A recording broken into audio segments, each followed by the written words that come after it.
Ry ava-malala, mbola faly miaraba antsika amin'ny anaran'ny Tompo. Anio alahady, 15 ny volana aogositra 2024. Alahady, 12 manaraka ny Trinité. Itrotronam-bavaka ny aumônerie nationale. Fanompoam pivavahana, tanterahan'ny voamierany am-panahy, izay mbola ao anatin'ny lohahevitra fitaizam-panahy manao hoe miorena amin'ny asa tsara. Liturgia amin'ny endriny 7 no arahantsika ry havana. Ry malala, mangataka indrindra aho mba hambinina sy ho salama amin'ny zavatra rehetra ny ianao, tahaka izay hanambinana ny fanahinao ihany. Ho aminareo anie, ny fahasoavana sy ny fiadanana avy amin'ilay taloha sy ankehitriny ary ho avy, ary avy amin'ny fanafito izay eo anoloan'ny seza fiandrianana. Amen. Andeha hanomana ny fomam-panatsikisika ry havana hiatrika ny Tompo.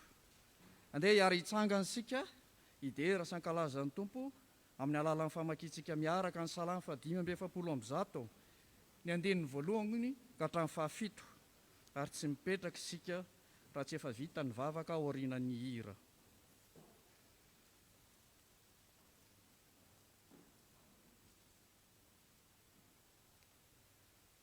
Amin'ny anaran'ny Tompo manao hoe: anandratra anao ary Andriamanitra mpanjaka aho, sy ankalaza ny anaranao mandrakizay dory.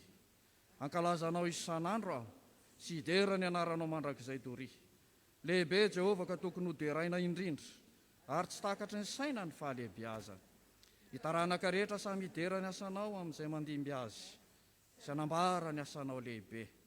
Nilaza ny voninahitry ny fiandriananao, sy ny asanao mahagaga no saintsaintso.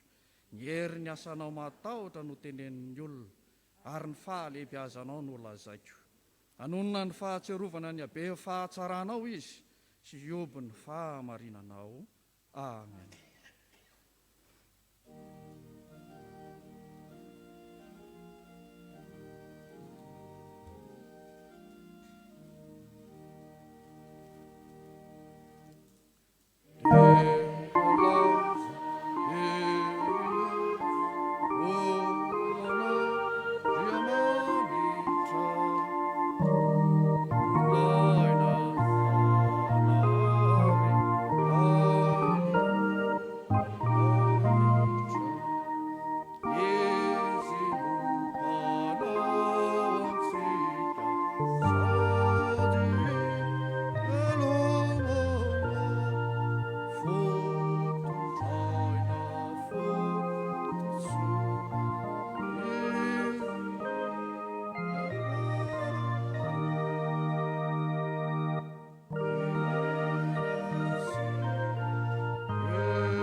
Mbola hiary vavaka sika ry havana. Ry Andriamanitra rainay tsara indrindra, rainay amin'ny alalan'i Jesosy Kristy Tompo sy mpamonjy anay ianao. Misaotra anao zahay ka tsy mitsahatra ny midera sy mankalaza ary manome voninahitra anao raha tafavory eto amin'izao tempolinao masina vavahadin'ny lanitra izao. Tsy ny herinay na ny tanjakay anefa fa mbola noho ny famindraponao, noho ny fitiavanao, indrindra noho ny herin'ny fanahinao masina miasa ty anatinay tsirairay. Misaotra anao zahay, eny mankasitraka anao noho ny fiasan'ny fisian'ny aumônerie nationale eto amin'ny nosinay. Tompo, tao io manokana izany asa izany ka mba ho anankiray amin'ny fiorenana amin'ny asa tsara izany. Tompo, mangataka ny hanamasinanao izao fotoana izao ary izahay, mba ho fenonao ny fanahinao masina izahay izay vory eto izao ka ho lavorary sy ho tanteraka mifanaraka amin'ny sitraponao rery ihany ane izao fotoana izao mba hihavaozanay sy horenanay amin'ny asa tsara fanomponanao Jesosy Kristy. Ary izay rehetra ataonay eto ane dia hoeniky ny famira-piratany voninahitra rery ihany. Amin'ny anaranao Jesosy Kristy Tompo sy mpamonjy anay ho anaovana sy hanononana izao vavaka izao. Amen. Petraka sika ry havana.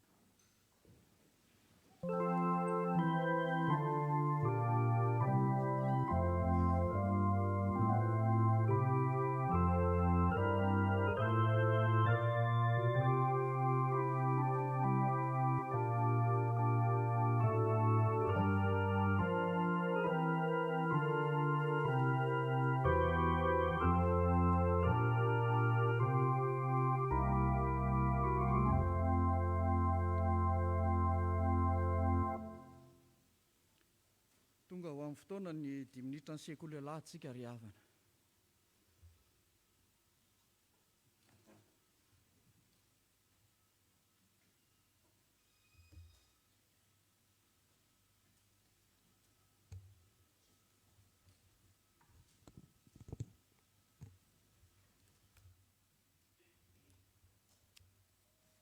Tonga eo amin'ny 10 minitra ho an'ny ankizy sy ny tanora sika.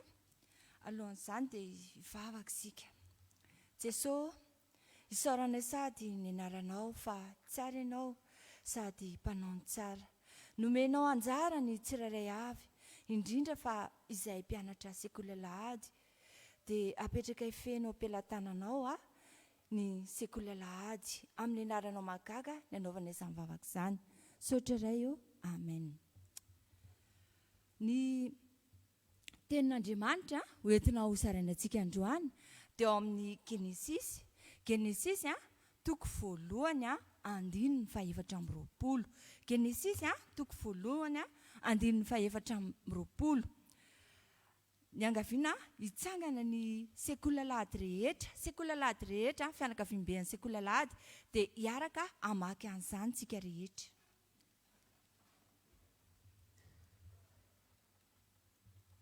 Rehefa hita dia vakiana amin'ny anaran'ny Tompo manao hoe: ary Andriamanitra nanao hoe aoka ny tany amin'ny zavatra mananaina miaraka ny karazany avy, dia biby fiompy sy ny biby mandady sy araka ny karazany avy, dia nisy izany. Amen. Ary hipetraka isika. Entina hakana fampianarana ho antsika ity tenin'Andriamanitra ity. Andeha nge hoenointsika ny nataondreto ankizy maromaro. Nandeha naka-rivotra tany ambanivohitra izy ireo.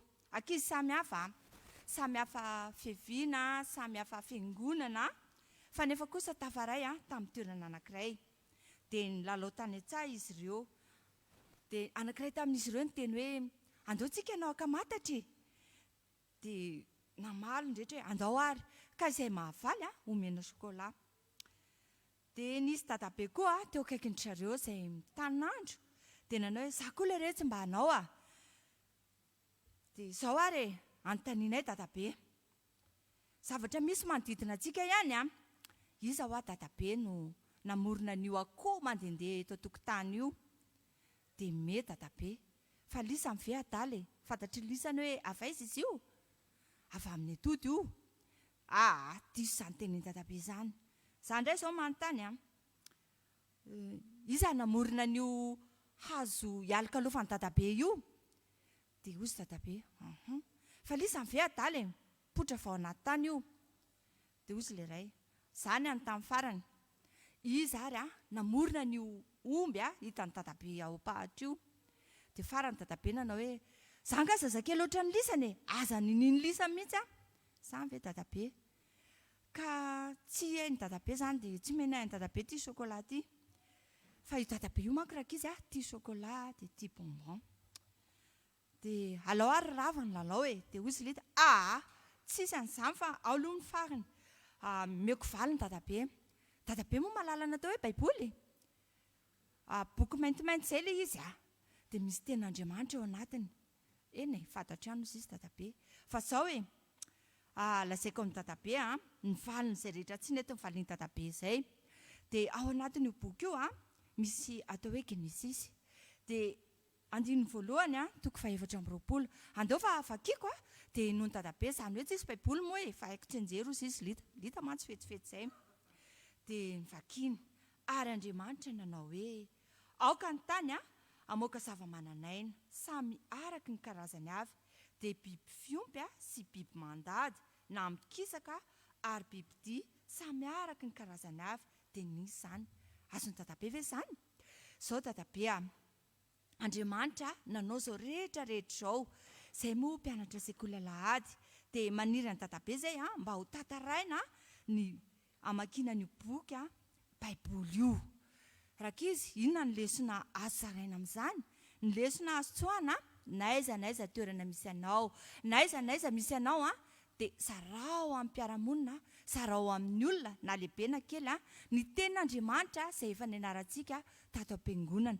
Dia ho an'Andriamanitra irery ny voninahitra. Amen.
tonga eo amin'ny fotoana andrenesantsika ny tenin'ny soratra masina isika riavana.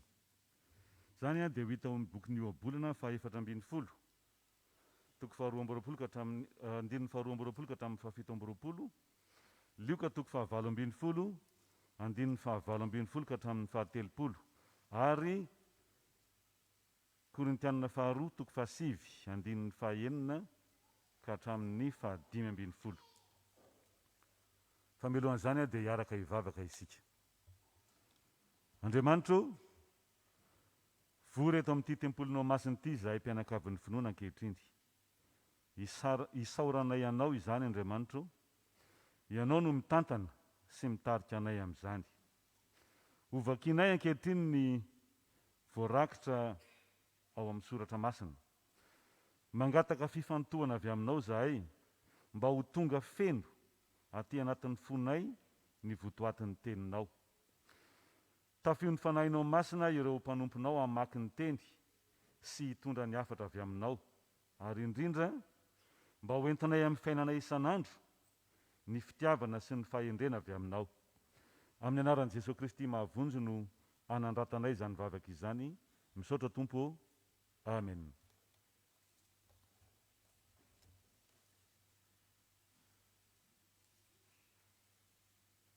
Dia raha maky sy hain'ny tenin'Andriamanitra tsika. Oabolana. Ny fisasarana rehetra misy valiny avokoa. Tsy mivily va izay manao asa ratsy, fa famindram-po sy fahamarinana no amin'izay manao tsara. Ny fisasarana rehetra misy valiny avokoa, fa ny molotra mibedibedy foana tsy mba azahoana na inona na inona. Satroboninahitry ny endry ny hareny, fa ny fahadalan'ny adala dia fahadalana ihany. Ny vavolombelona marina mamonjy ain'olona, fa izay mamoaka lainga dia tena fitaka. Ny fahatahorana an'i Jehovah dia fiarovana mahatoky, ary ny zanany ahazo fialofana. Ny fahatahorana an'i Jehovah no loharanon-aina, analavirana ny fandrika ny fahafatesana. Lioka. Ary nisy mpanapaka anankiray nanontany azy hoe, mpampianatra tsara ô, ino no ataoko andofana ny fiainana mandrakizay? Ary hoy Jesosy taminy, nahoana no ataonao tsara? Tsy misy tsara afa-tsy iray ihany, dia Andriamanitra. Fantatrao ny didy hoe, aza mijangajanga, aza mamon'olona, aza mangalatra, aza mety ho vavolombelona mandainga, manajandra ianao sy ny reninao. Ary io kosa izy, izany rehetra izany rehefa notandremako hatry ny fozahambola kely. Ary rehefa nandrean'izany Jesosy dia hoy izy taminy, mbola diso zavatra iray loha ianao. Amdio ny fanananao rehetra ka zarao amin'ny malahelo, dia narakitra ny an-danitra ianao, ary avy manaraka ahy. Ary rehefa nandre izany rahalehilahy dia nalahelo loatra, fa nanan-karena dia nanan-karena izy. Ary Jesosy dia nijery azy dia nanao hoe, manahoana ny asarotry ny idiran'ny ny manan-karena amin'ny fanjakan'Andriamanitra, fa mora kokoa ny idiran'ny rameva amin'ny vody fanjaitra no ny idiran'ny manan-karena amin'ny fanjakan'Andriamanitra. Ary izay nandray dia nanao hoe, izay indray moa no azo hovonjena, fa hoy Jesosy, izay zavatra tsy hain'ny olona dia hain'Andriamanitra. Dia hoy Petera, indry izo aho efa nafoy izay neto anay ka nanaraka anao. Ary hoy Jesosy taminy, lazaiko aminareo marina tokoa, tsy misy olona izay efa nafoy ny trano, na vady, na rahalahy, na ray, na reny, na zanaka noho ny fanjakan'Andriamanitra, izay tsy handray be lavitra amin'izao andro ankehitriny, ary amin'ny andro ho avy dia fiainana mandrakizay. Faranantsika mivaky teny eo amin'ny Korintianina. Fa izao no lazaiko, izay mamafy kely dia kely hojinjany, fa izay mamafy be dia be kosa no hojinjany. Aoka ny olona rehetra samy hanao araka izay irin'ny fony avy, tsy amin'ny alahelo na amin'ny faneriterena, fa ny mpanome amin'ny fifaliana no tian'Andriamanitra. Ary Andriamanitra mahay mampitombo ny fahasoavana rehetra aminareo mba nanareo ny ony rehetra mandrakariva amin'ny zavatra rehetra ka hitomby amin'ny asa tsara rehetra araka ny voasoatra hoe mamafy izy eny manome amin'ny malahelo ny fahamarinany maharitra mandrakizay ary izay manome vo ho an'ny mpamafy sy mofo ho an'ny anome sy mofo ho aniny dia anome sy ahabe ny vo afafinareo ary ampitombo ny vokatry ny fahamarinanareo dia anakarena amin'ny zavatra rehetra nareo ka androso amin'ny hitsi-po izay mahatonga ny fisaoranay an'Andriamanitra fa ny fanaovana izay Fanompoam pivavahana izany dia tsy mahafaka ny alahelin'ny olona masina ihany fa mahabe ny fisaorana maro an'Andriamanitra koa satria fizahan-toetra nareo amin'izay fanompoana izany no ankalazany an'Andriamanitra no ny fitantahanareo tsara ny fanekenareo ny filazantsarany Kristy sy noho ny fahazotoanareo amin'ny fiatrana ho azy sy ho an'ny olona rehetra ary amin'ny fangatahany ho anareo dia manana anareo izy noho ny habean'ny fahasoavan'Andriamanitra aminareo isaorana ny Andriamanitra noho ny fanomezany tsy azo tonoana. Amen. Ray masino manamasinana amin'ny fahamarinana ny teninao ny fahamarinana. Amen.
Ry fiangonana malala mbola ho ampitomboina aminareo anie ny fahasoavan'ilay efa niantso antsika eo amin'ny fanompoana azy. Miditra amin'ny herinandro fahatelo isika izao amin'ny fandalinana ny loha hevitra hoe miorena amin'ny asa tsara. Anio dia izay voalazan'ny boky Noabolana ray amin'ireo perikopa ny vakina tamintsika no raisitsika andalinana ny finoana ho vatsim-panahintsika hoe tsika mamakivaky ny fiainana indray. Hitasika eo amin'ny fafana izany Noabolana toko fa 4:40 ny andininy 2:20 tapany 2 ka andeha isika menakavy hiara-mamaky izany amin'ny anaran'ny Tompo manao hoe famondram-po sy fahamarinana no an'izay manao asa tsara. Famondram-po sy fahamarinana no ho an'izay manao asa tsara. Raha ohatra ka ny tanisa ombiany isika tao anatin'ny 2 alahady izao ary raha nijery Facebook ihany koa dia nahita tsara ny amin'ny dikany hoe asa tsara. Ny olona manao asa tsara. Anio kosa ary dia atolotry ny boky ny obolana antsika ny valiny zany asa tsara izany. Famondram-po sy fahamarinana ho an'ny olona manao asa tsara. Tsy miasa jambarafozana tokoa mantsy ny kristianina, fa omeny tompo valim-pity, omeny tompo loka, omeny tompo tamby, omeny tompo valika sasarana, na ho anareo tanora mianatra dia hoe omeny tompo marim-pakasitrahana izay manao asa tsara. Antoka lehibe zany, rehefa manao asa tsara dia mandray famondram-po sy fahamarinana.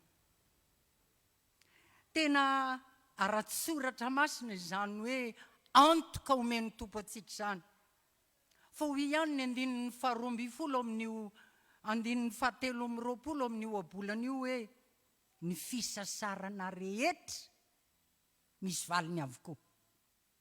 Fantatrareo tanora tsara zany amin'ny valim-panadinana efa azontsika ary izay mbola miandry fanadinana ihany. Ny fisasarana rehetra misy valiny avokoa.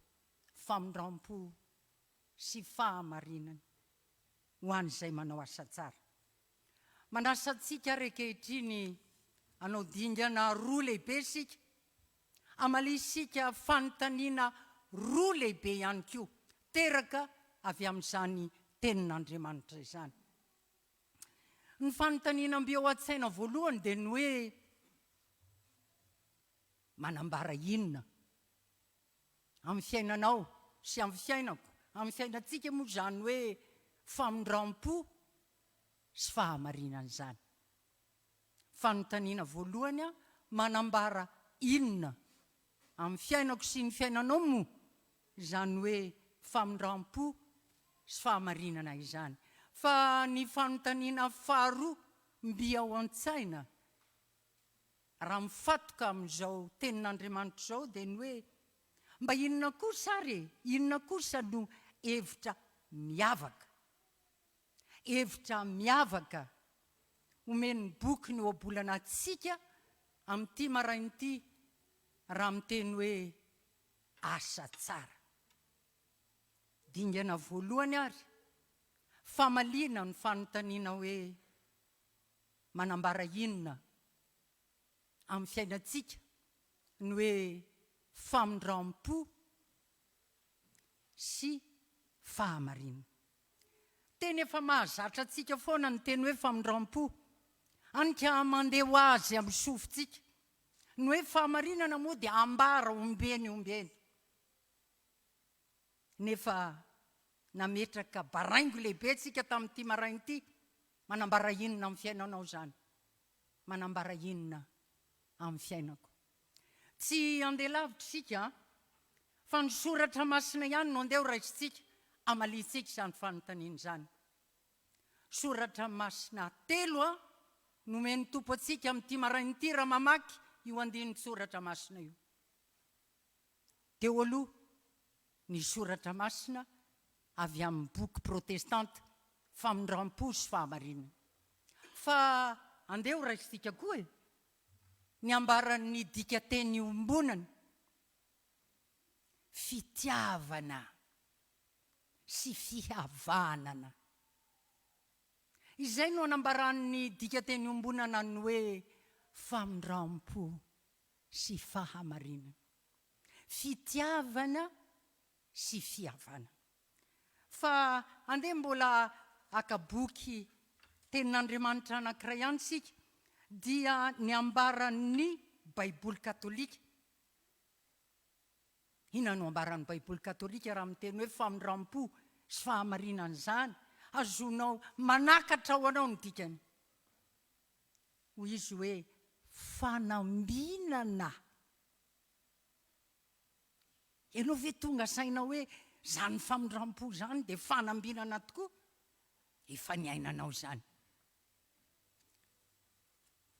Fitiavana, fihavanana, fanambinana, ireo no ambaran'ny soratra masina amintsika tamin'ity marain'ity raha miteny hoe famindram-po sy fahamarinana. Izany hoe fitiavana. Raha miteny hoe famindram-po ka miteny hoe fitiavana dia hita ho sahady ny mampifandray antsika amin'Andriamanitra. Tsy misy famindram-po zany raha tsy misy Andriamanitra ihany koa ao anatintsika sy ao amin'ny fiainantsika. Fa raha miteny hoe fihavanana indray isika dia mandeha ho azy ny eritreritra ao fa izasy ianao mifandray zany.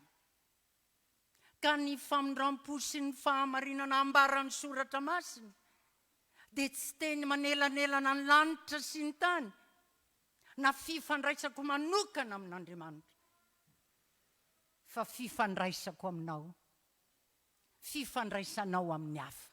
Aza diso hevitra ianao fa ianao sy Andriamanitra ihany amin'ny hoe famindram-po. Fa ny farany rentsika tamin'ity maraina ity ny amin'ny dikany hoe famindram-po sy fahamarinana dia ilay teny hoe fanambinana. Fanambinana. Tamby, tombony, valika sasaranao atsika ny famindram-po sy fahamarinana.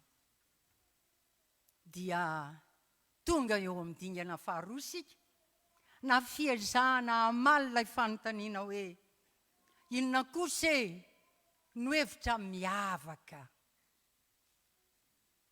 entin'ny boky noabolana amintsika amin'izao maraina izao raha miteny hoe manao asa tsara. Ho atsika izay nandinika tsara raha namaky teny ny tompon'anjara teo dia mahita ilay teny hoe manao asa tsara. Dia misy dikany any eo ambany zany e. Tsy resaka fanaovana fotsiny fa resaka fisainana. Ary ambaran'ny boky roa dia ny dika teny ombonana sy ny baiboly katolika koa fa tsy hoe manao fotsiny zany fa tafiditra ao anatiny koa ny fikasana, ny fiheverana anao asa tsara. Tanteraka rahabaky teny ary eto amin'ity andinin-tsoratra masina ity ny voalaza ny tenin'Andriamanitra ao amin'ny Filipianina toko faharoa ny 7:10 manao hoe f'Andriamanitra no miasa ao anatinareo na ny fikasana na ny fanaovana hatanteraka ny sitrapony, manao na mihevitra asa tsara. Fa hoy ilay fanontaniana faharoa nampitaontsika hoe teraka tao an-tsaintsika hoe inona kosa ary ny hevitra miavaka ambaran'ny boky noabolana. Efa nandre foana antsika ny amin'ny hoe asa tsara fa amin'ity maraina ity ny boky noabolana dia mitondra antsika hevi-baovao. Asa tsara, asa marina. Asa tsara, asa tsy misy osika. Asa mpamonjena. Reo ny hevi-baovao etin'ny boky noabolana. Fa hoy ny 5:20 hoe ary ny famatimaty amin'ny toroteny nentin'ny ray aman-drenitsika tamin'ny heriny io 5:20 io dia ny hoe ny vavolombelona marina mamonjy ain'olona fa izay mamoaka lainga dia teny fitaka. Hevitra roa mirazotra, mifanohitra no hitantsika eto. Ny marina sy ny fitaka. Inona tonga ao an-tsainao raha miteny eto hoe fitaka? Za tena mino marimarina fa ny teny hoe lainga ny tena tonga ao an-tsainao ao amin'ny hoe fitaka. Tandremo ary fa mety miseho amin'ny endriny maro ny hoe lainga. aza mamita teny ianao ka manao hoe zaty sy mandainga. Fa amin'ity maraina ity dia tetondra antsika amin'ny hevitra dimy lehibe ambarany hoe lainga. Azotsika mitaratra ny fiainantsika. Lainga na mpandainga. Azotsika mananjalanja ny teny hoe asa tsara na asa marina andrasan'ny tompo amiko sy aminao. Lainga. Mety zary hiara-manao dingana amiko ianao fa omenanao eo amin'ny fafana izany dika teny dimy izany. Miangavy ny tompona andraikitry ny fafana amoaka ny tononkalo hoe lainga.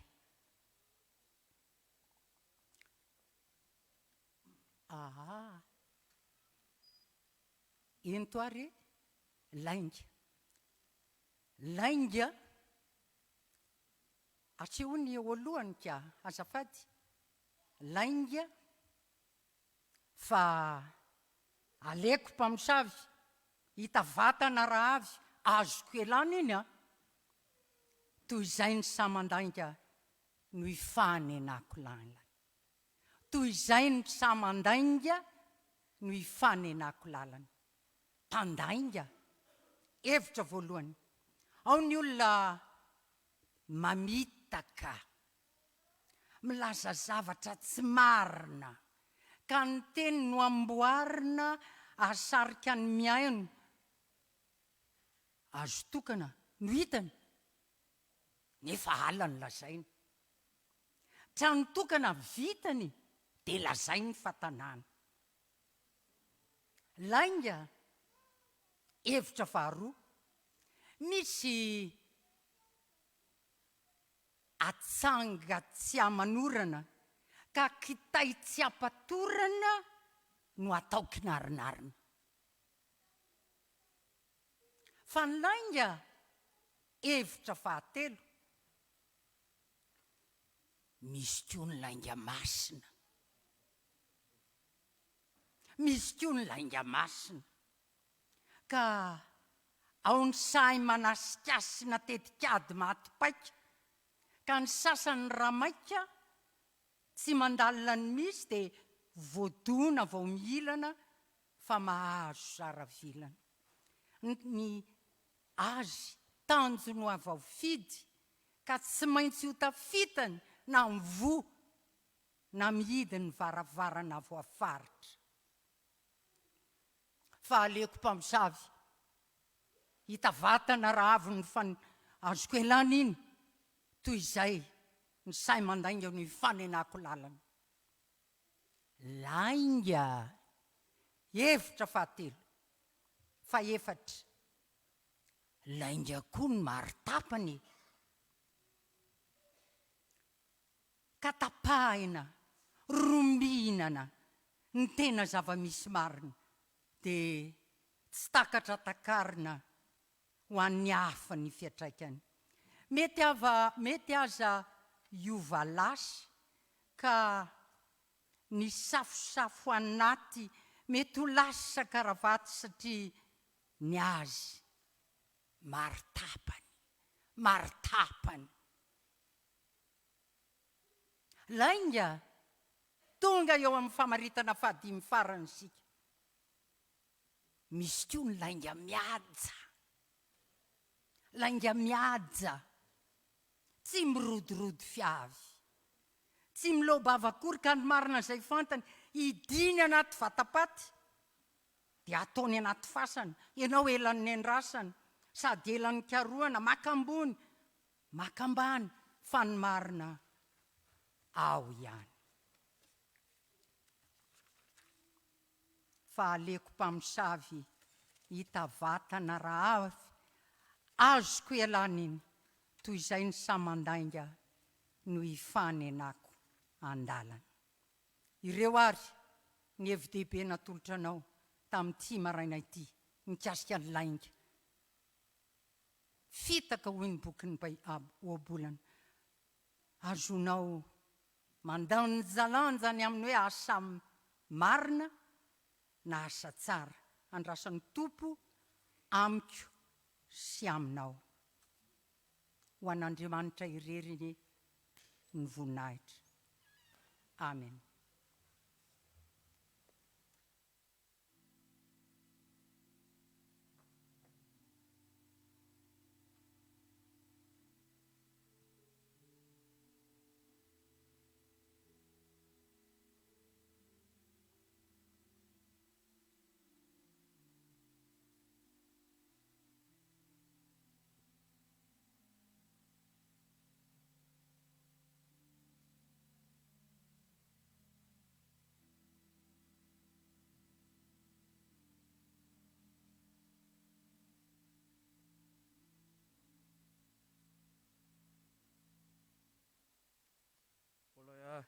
Iary hivavaka isika ry havana ho setry ny tenin'Andriamanitra sy ho vavaka fifonana. Ry Andriamanitra raisotoa, renay teo ny teninao izay nentin'ny mpanomponao. Nambara taminay tamin'izany fa famindrapo sy fahamarinana no ho an'izay manao asa tsara. Antoka omenao anay izay manao asa tsara izany Tompo. Famindrapo idika fa fitiavana, fanambinana, fihavanana. Tompo, noforononao tokoa izahay andeha hanao asa tsara araka ny sitraponao, asa ankitsi-po amin'ny fitiavana. Dia fitiavana feno an'i Jesosy Kristy toy ny asa mpamonjena izay nataony, asa marina tsy misy hosoka, sy andeha amin'ny fahatokiana amin'ny fanatanterahana ny asa eo ambany fitarihan'ny fanainao masina ka atao am-panetretena izany, ary izay rehetra atao dia atao ho toy ny an'ny Tompo Andriamanitra mba ho famirapiratany voninahitra irery ihany.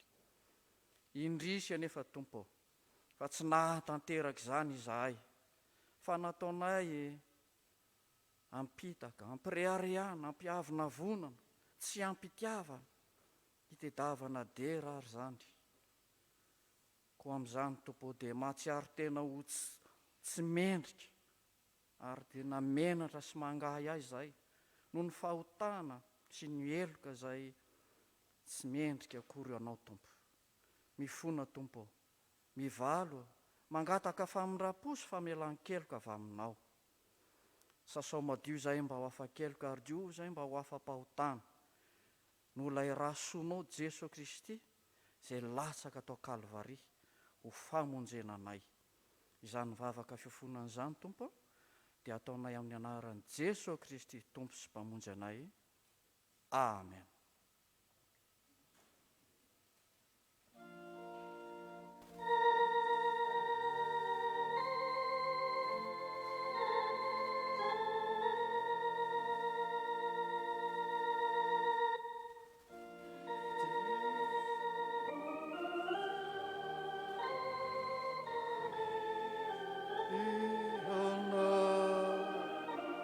Izay mikambana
Andriamanitra be famindrapo-sy fitiavana ny Andriamanitra izay ivavahantsika ry havana. Andriamanitra izy fa tsy olona ka hitahiry fahatezerana mandrakariva. Koa raisy eo am-pitsanganana amin'ny finoana sy fanantenana, ny teny famelan-keloka atolotry ny Tompo amintsika. Tsangantsika ry havana. Hoy ny Tompo amintsika: fa ankehitriny ry Jakôba izao no lazain'i Jehovah, izay nahary anao sady namorona anao ry Israely aza matahotra ianao.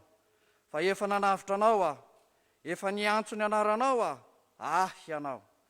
Izao efa nandevina ny fahadisoanao tahaka ny fandevina ny zavona, ary efa nandevina ny fahotanao tahaka ny fandevina ny rahona. Koa miverena amiko fa efa nanavitra anao fa efa tonga ny zanak'olona hitady sy hamonjy ny very. Koa voavela ny elokareo noho ny anaran'ny masina, midy rano ny Tompo. Aleloia. Sambatra ny olona izay voavela ny elona sy voasarona ny fahotana. Sambatra ny olona izay tsy sain Jehovah eloka ary tsy misy fitaka ny fanahiny. Amen.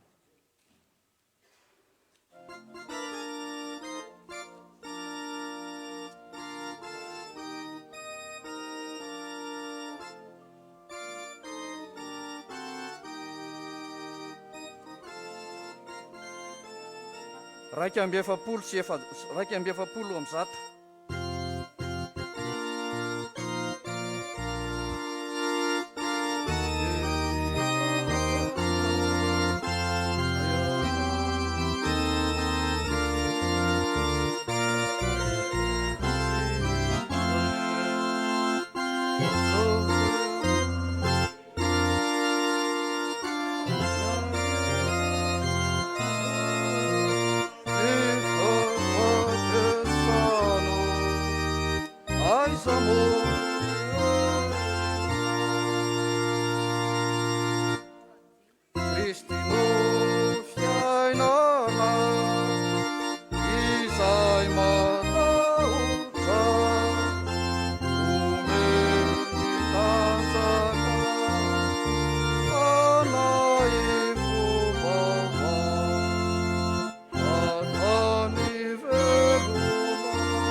Ny olona voavela eloka ry havana dia samy manambara ny finoany ampahibe maso. Konde ataotsika ny fanekempinoana laharana fahatelo. Amin'ny anaran'ny Tompo, mino an'Andriamanitra tsy toa aho, izay mpanao ny lanitra sy ny tany. Andriamanitra dia fanahy, Andriamanitra dia fitiavana, Andriamanitra dia manjaka hatramin'ny taloha indrindra ka ho mandrakizay. Andriamanitra dia mampiseho ny fitiavany atsika, fa fony mbola mpanota isika dia maty hamonjy atsika Kristy. Mino an'i Jesosy Kristy zanan'lahy tokana tompontsika aho, tonga izy hitady sy hamonjy ny very. Izy ny lalana sy fahamarinana ary fiainana. Izy dia tsy miova omaly sy anio ary mandrakizay. Mino ny fanahy masina aho, izy ny manambara ny fanahitsika fa zanak'Andriamanitra isika. Fanahy iray ihany nanaovam-batisa antsika rehetra ho tena iray. Ny fandresena izay ento mandresy izao tontolo izao dia ny finoantsika. Tompo ampitomboany finoanay. Amen. Petraka isika ry havana.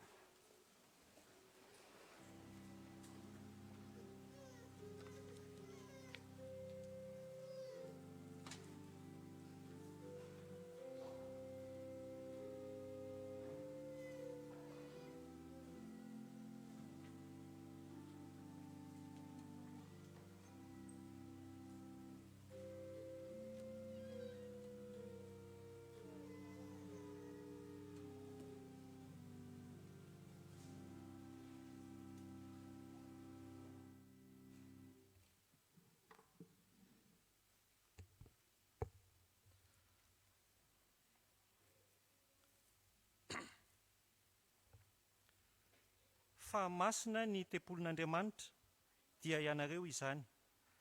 Korintianina voalohany toko fahatelo tapany faharoa amin'ny andininy fahafito ambin'ny folo.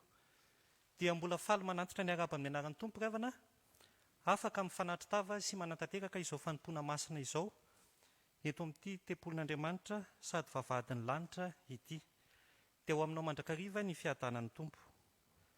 Alahady 8 Aogositra, alahady natokantsika FJKM, ho alahadin'ny homonerie nasional.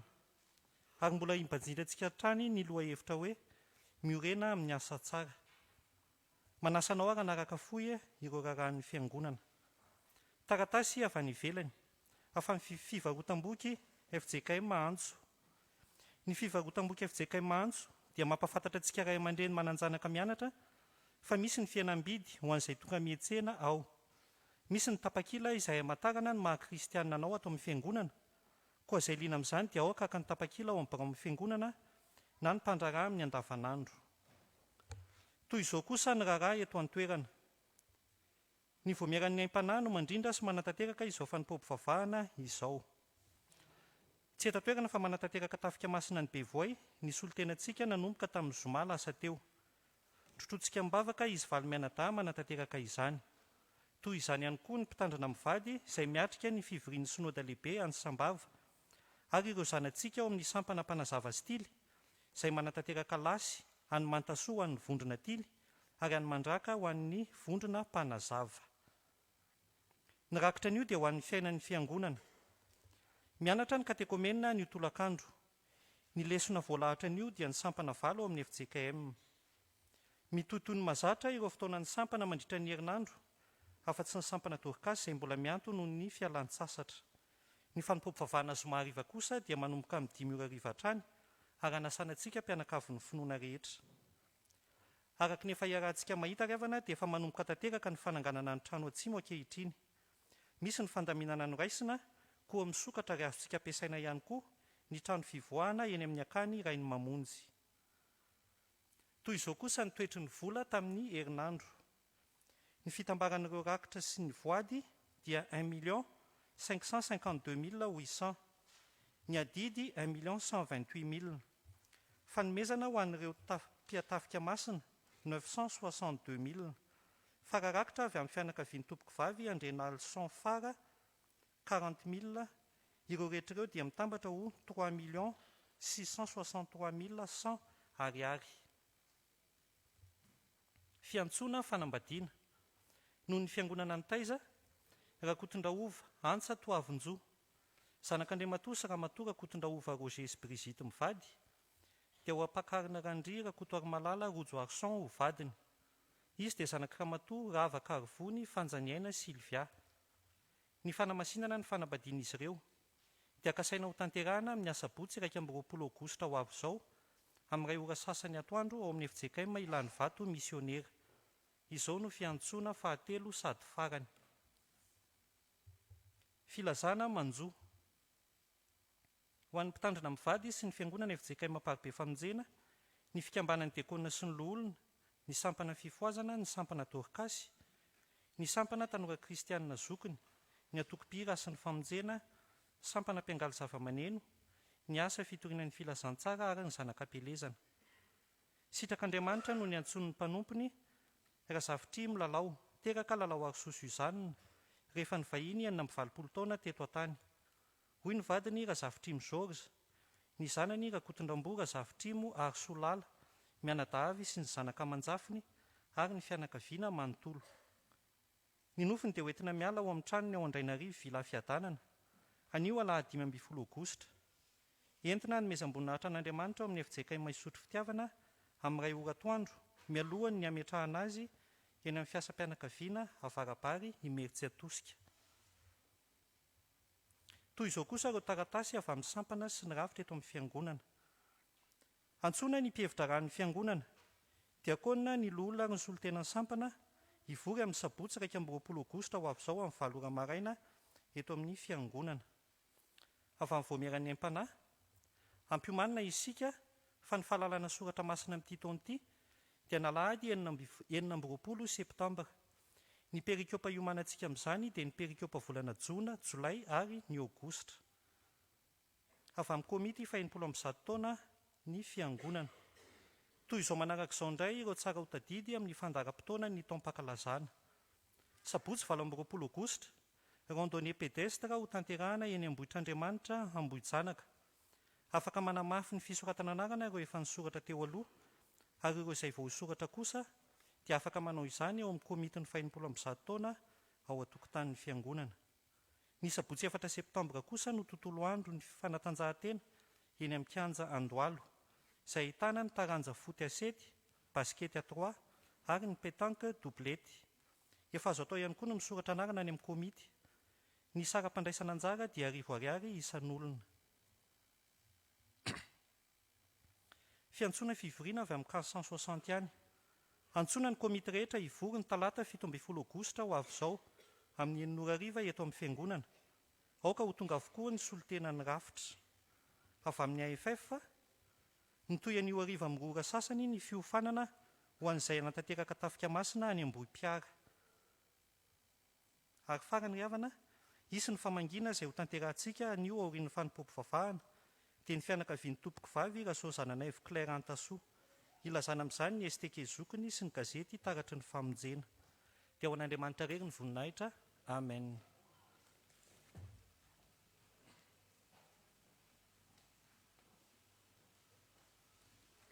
Finaritra isika mpianakavin'ny finoana. Fampitam-baovao ary fanentanana ry havana no tanterahana ankehitriny. Ny fampitam-baovao dia mahakasika ny tafika masina izay tanterahantsika fiangonana. Ny solontenantsika ny delegasiona misy an'izy Valmenada folo miaraka amin'ny mpamily dia mizotra tsara ny dian'izy ireo izany andeha hiazo ny bevoay. Sarotra ry havana ny lalana ary mafy ny asa. Ary izay ny anentanana antsika manaraka hoe ny fitondrana am-bavaka an'ireo solotena ny fiangonana ireo ny amin'izany asa izany. Ka isan'andro isika dia angatahina, iangaviana mihitsy mba tena iomby nanokana fotoana hitondram-bavaka ny asan'ny fiangonana fa indrindra ny tafika masina izay tanterahana. Dia aza adinoina koa ao anatin'izany ny mitondram-bavaka ny sinoda lehibe izay ao anatin'ny fanatanterahana soamantsara tsika ankehitriny ary iroso amin'ny fividianana ireo tompon'andraikitra, eo ny mpendraikitra fobe, ao ny birao fobe ary ny filohan'ny FJKM manomboka raha-pitso alatsinainy ka tena ilana mihitsy ny vavaka avy amintsika, ny fanatanterahana izany. Manampy an'izay ry havana ao anatin'ny tafika masina teo ihany dia aneho fisaorana antsika satria maro isika no namaly ny fanentanana ny amin'ny fanohanana izay natao. Dia tompo amalifitiny amin'ny endreendrehetra ireny. Ary koa anefa mbola isy ny tafika masina izay ho tanterahana amin'ny farany herinandro iny any Ambohipiara. Dia eto ihany koa mbola anentanana ny amin'izay fanohanana mbola azontsika tao ho an'ireo mpiatafika anatanteraka ny asan'ny tompo ireo mba ho voninahitr'Andriamanitra ary fahasoavana ho antsika fiangonana ny fanatanterahana izany. Voninahitra dia ho an'Andriamanitra irery ihany. Amen.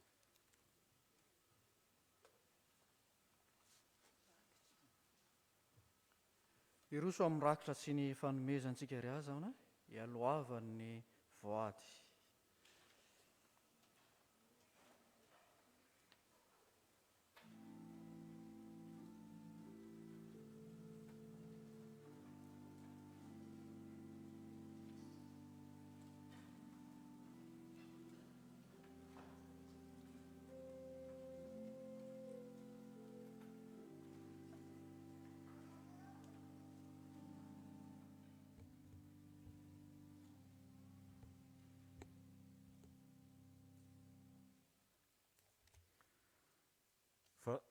Fa raha izao kosa dia ny famondramponao no hitokiko, ho faly amin'ny famonjenao ny foko.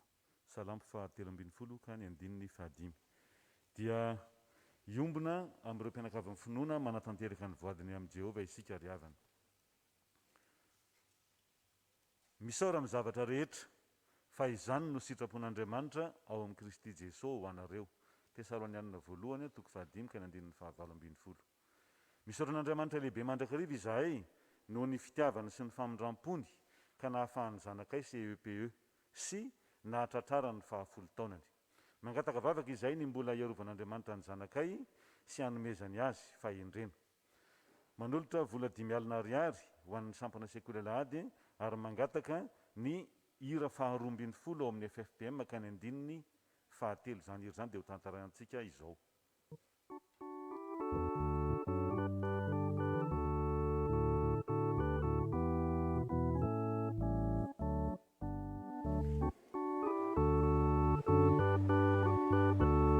fahatelo fitisy marina izao rehetra izao misaotrana faraina io mandrakiza faraina io mandrakiza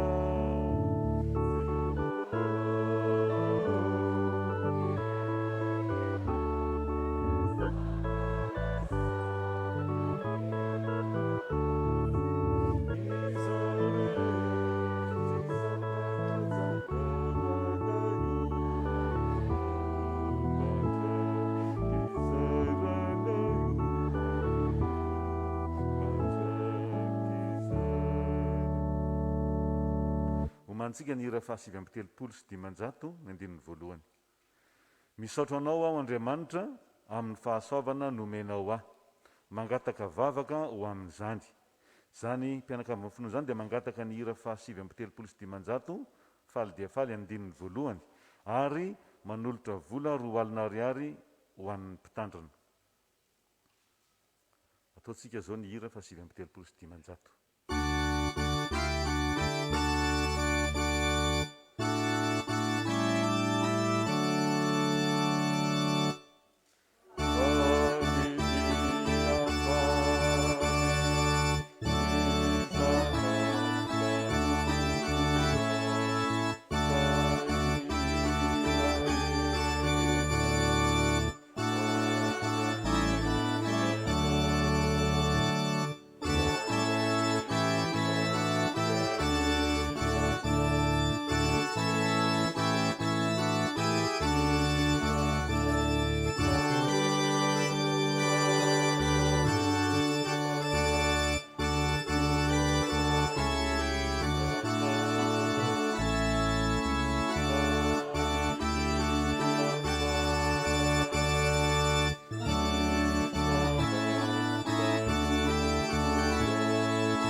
Ira fahaenina amby efapolo ao amin'ny firana fanampiny ka ny andininy voalohany. Hoy Jesosy, fa na iza na iza no misotro ny rano izay omeko azy dia tsy angetaeta mandrakizay. Zao no toko faefatra andininy faefatra ambin'ny folo tapany voalohany. Fanelon'ny tongotry sy fanazavana ny lalako ny teninao, Salamo fahasivy ambin'ny folo amby zato andininy fahadimy amby zato. Tompo, isan'andro aho mamaky ny teninao, isan'andro aho mivavaka aminao, koa raiso re ny fivavahako, ataovy tonga mofinaina ato anatiko.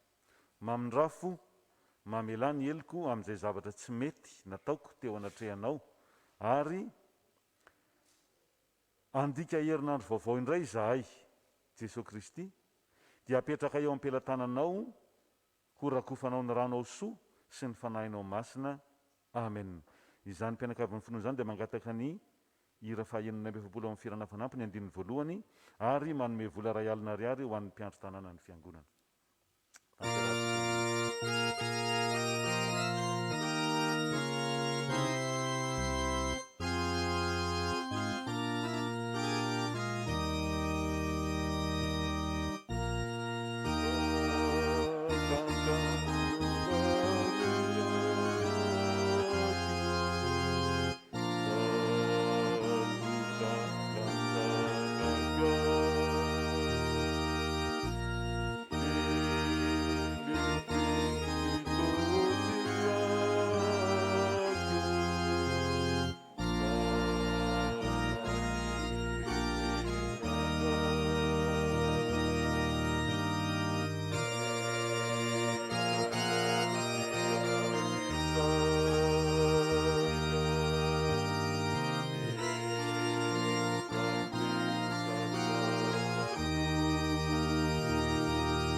Ary farandravana, ny antema fahaenina ambin'ny folo no angatan'ny mpianakavin'ny finoana. fisaorana an'Andriamanitra. Fisaoran'Andriamanitra no nahavitan'ny mpitandrina Ramilson Diamondra ny tese soamantsara. Manolotra fanomezana ho an'ny mpitandrina Ramilson Diamondra dia mametraka ny fiainany iray manontolo eo am-pelantanan'i Jesosy Kristy avy amin'ny renim-pianakaviany iray sy ny ankohonany. Ataontsika ny hira fa ny antema fa 620 dia ho an'Andriamanitra ny voninahitra. Amen.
Hanavao ny fanoloran-tenantsika sika ry havana amin'ny fanolorana izao fanatitra izao. Andeha hiary hitsangantsika hanao ny voalahatra ary faranana amin'ny amenina iraina izany.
Ni fomba fitondra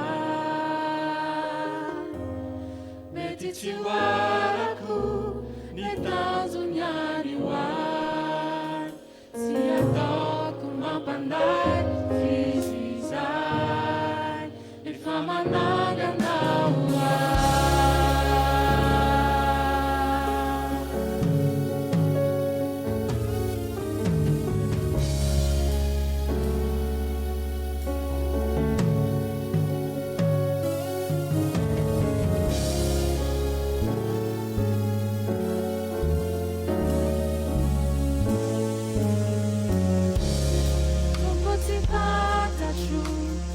Antony to my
fiainana vaovao nono maniny hoay sy hoanao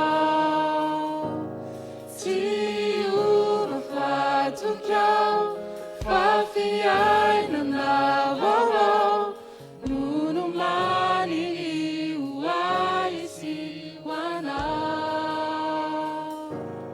tsy ova fatokiao fa fiainana vaovao nono maniny hoay sy hoanao tsy ova fatokiao fa fiainana vaovao nono maniny hoay sy hoanao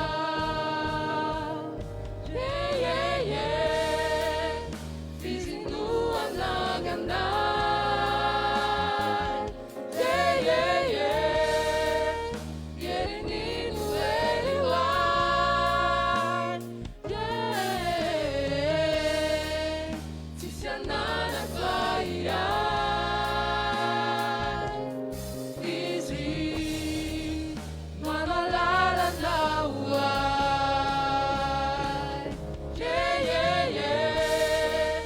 fizinoanaganay yerinino elihoay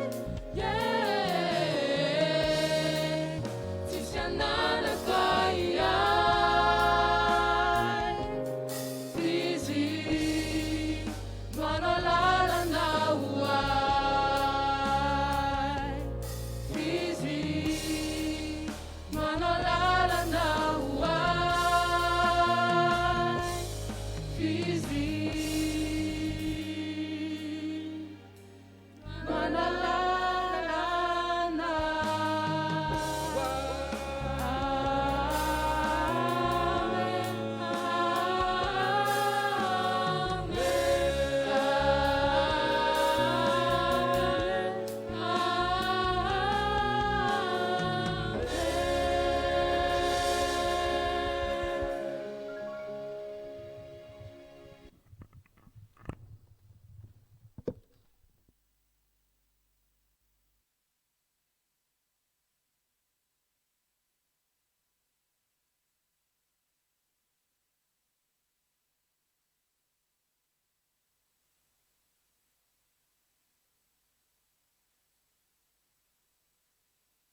ay mbola afaka mangatambavaka eto anatrianao ka ndreto ary izay tompo misaotra anao Andriamanitra ny amin'ny fitiavanao ka nafahany zanaky ny fiangonana na natanteraka ny fanadinana bakalorea apetraka aminao ny valin'izay mahasoa ny tsiraray mba ho tafita somatsara ary ahasoa ny ezaka rehetra izay natao misaotra anao ihany koa Andriamanitra fa manatanteraka ny asanao izahay FJKM ankehitriny eo ny sinoda lehibe eo ny tafika masina isan-karazana izay ataon'ny fiangonana apetraka aminao hatrany ireny rehetra ireny indrindra moa ny fitarihan'ny fanahinao masina ny hiasa mahery amin'ireo any amin'ny sinoda lehibe na ho amin'ny mpitandrina izany ho an'ireo laika mandray anjara ho anatiny izany dia amin'ny fahamasinana sy ny fahamarinana tanteraka ary amin'ny fiavaozana no iroson'ny fiangonanao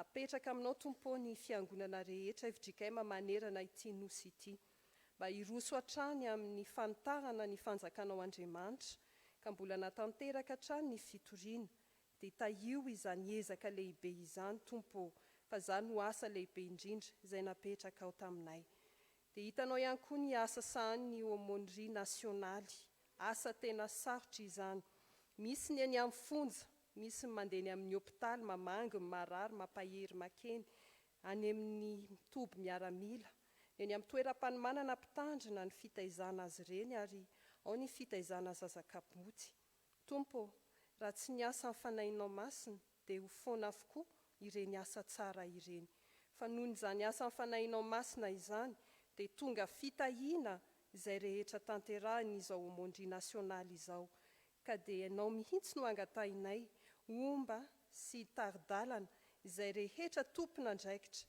efa novidinao hikarakara ireo toerana rehetra ireo. Taio izy ireo tompo, satria tena toerana misy azy dia makeny amin'ny fiarahamonina ka tena ho hitantaratra eny tokoa ny filazantsaranao amin'ny olona rehetra. Mametraka mbavaka ary izay ny amin'ity fiangonana FJKM AMPARIBE FAMONJENA ity izay nametrahanao anay. Mivavaka ny amin'ireo asa tsara atao rehetra izay efa nanankinanao ny fiangonana. Tamin'ity anio ity dia nampatsiahivinao indray ny valy ny asa tsara izay ataonay, fa mandray famindrapo ary mandray fahamarinana izay ao anatin'izany. Tompo, ny fahafantaranay izany dia anetsika indray ilay afim-pitiavana ty anatinay, ahafahanay manavao ny fanoloran-tenanay eto anatrehanao ankehitriny, mbola irosonay hatrany anao izay rehetra aty anatinay aty ny amin'ny asa tsara sahaza izay irinao ho tanterahan'ny tsirairay. Tsy antro tambiny anefa izahay, fa fantatray fa fitiavana avy aminao izany, fampihavanana koa ho an'ny hafa sy aminao Andriamanitra, ary azahoanay fanambinana koa ao anatin'ireny rehetra ireny. Tompo, mankasitraka indrindra fa misy indray torolalana vaovao mba hahafahanay mandeha teo matsara amin'ny fahamarinana eo am-panatanterahana ny asanao, mba hahafahanao mankasitraka ao anatin'izany ary mba hamobe ireo asa rehetra ireo. Ka jereo ary tompo ireo sampanasa sy sampana rehetra eto amin'ny fiangonana, miaraka amin'ireo komity maro samihafa izay mijoro. Tompo, anio ny asa. Manaiky izahay ny asanao anatanteraka ny sitraponao ary ho lavorary izay apetraka aminao. Mivavaka ho an'ny tafika masina ny bevoay sy ambopiary izahay. Efa ny andalana eny ireo mpanomponao, mametraka an'izy ireo ho toto-soa tsara ary anatanteraky ny asa ampifaliana.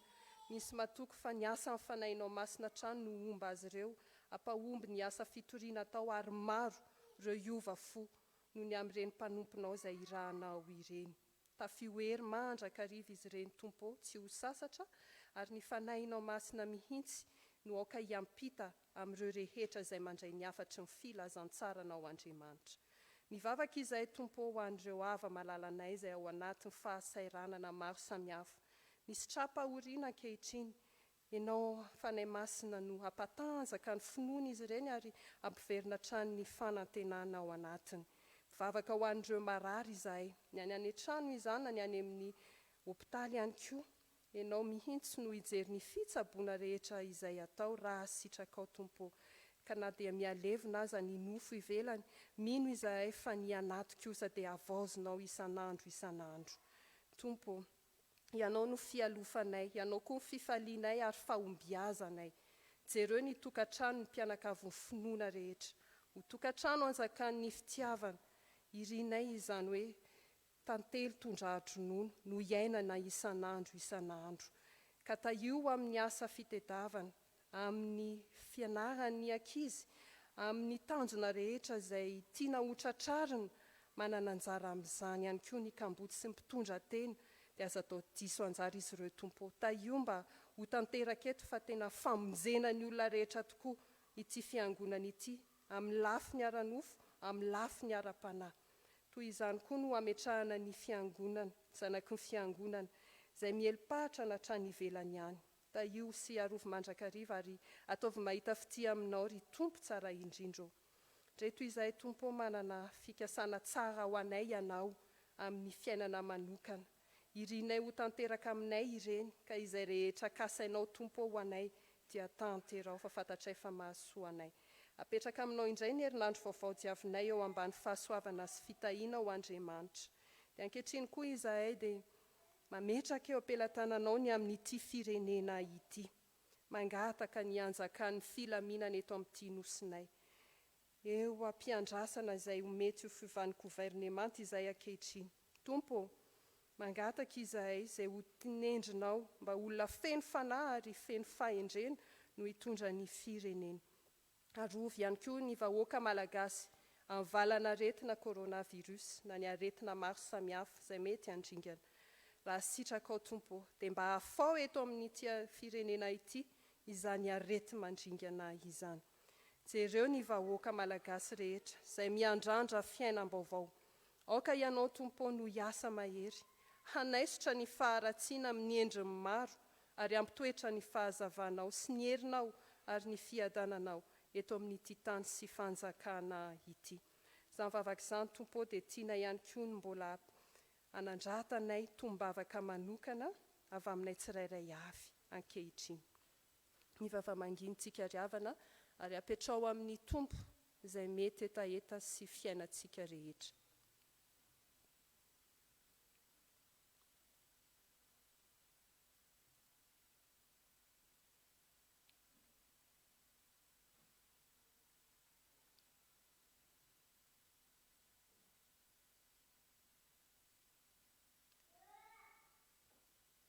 Dia mpamonjy tsara indrindro, na izay vavaka niombonanay, na izay mipololotra avy aminay tsirairay ireto, dia ataonay amboara tokana, asandratray aminao Andriamanitra, miaraka amin'ilay vavaka tsara nampianarinao anay manao hoe: rainay eo izay any an-danitra, ho masinina ny eny anaranao, ho tonga ny fanjakanao, atao ane sitraponao, ety an-tany tahaka ny any an-danitra.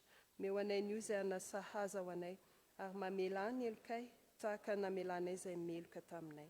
Ary aza mitondra anay ho amin'ny fakapanahy, manafahanay amin'ny ratsy, anao fanjakana sy ny hery, ary ho voninahitra mandrakizay.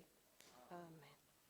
Tonga amin'ny famaranana izao Fanompoam pivavahana izao isika riavana, misaotra an'Andriamanitra ny amin'ny fitarihan'ny fanahy masina tamintsika rehetra, misaotra antsika rehetra ihany koa ny amin'ny fiombonana feno izay nitanterahantsika. Aoka hitsangana isika fiangonana, anatanteraka ny hira izay voalahatra manaraka.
Amin'ny anarany tompo, aoka isika hifampandinika, hampandroso ny fitiavana sy ny asa tsara, famindrapo sy fahamarinana no an'izay manao asa tsara. Amen. Raisons finoana ny tsodrano izay tolotra anareo amin'ny anarany tompo. Ho aminareo ane ny fitiavan'Andriamanitra, ny fahasoavan'i Jesosy Kristy ary ny fampiraisana amin'ny fanahy masina. Mahereza sy mahatanjah, Jehova no fialofanao, Jehova hiaro anao na mivoaka na miditra. Jehova hatanteraka izay rehetra tokony anareo araka ny hareny amin'ny voninahitra ao amin'ny Kristy Jesosy. Amen.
mipetraka manao vavaka mangina isika.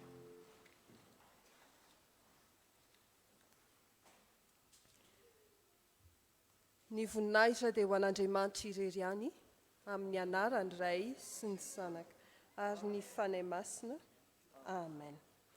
Mialohan'ny voantsika izao tranon'Andriamanitra izao ry havana, dia andeha tanterahantsika ny hira faneva ny fankalazana an'Andriamanitra noho ny faha-80 taona ny fiangonana. Ho alefeny amin'ny fafana ny tonkira, dia aorianan'izay isika no tarika antsika ny fivoahana ny dekona. Nda ho ary havana.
Ivana farany aorianan'izao fotoana izao dia isy ny famangina manjo, ary antsika izay anatanteraka ny fanohanana ny amin'ny tafika masina dia afaka manantona atao amin'ny trano atsimo. Raha soantsika rehetra tompoko, fiadanan'ny tompo aminareo ani.